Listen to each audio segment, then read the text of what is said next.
80 ans depuis sa dernière restauration, cette maquette datant du XVIIIe siècle méritait bien un coup d'aspirateur. Ces conservateurs du patrimoine dégraissent la coque de cette réplique à l'échelle 1/10 du mythique navire de guerre, le Duquesne, tout en douceur. L'idée, c'est uniquement de retirer la poussière et la dernière couche de cire en fait, qui a été posée sur le modèle, qui s'est encrassée, qui a opacifié le bois. Les outils sont modernes et chirurgicaux. Ici, un scalpel pour enlever une petite tache de peinture. Là, une lampe UV pour distinguer la cire du vernis. Le travail des restaurateurs est de respecter au mieux le passé de cet objet séculaire.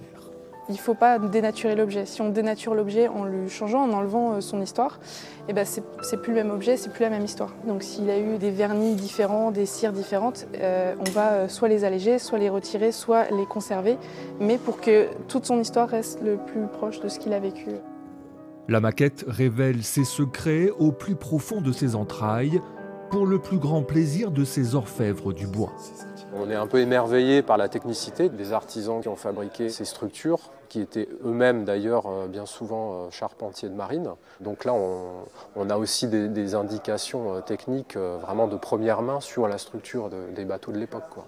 Et pour cause, cette maquette est un modèle dit d'instruction.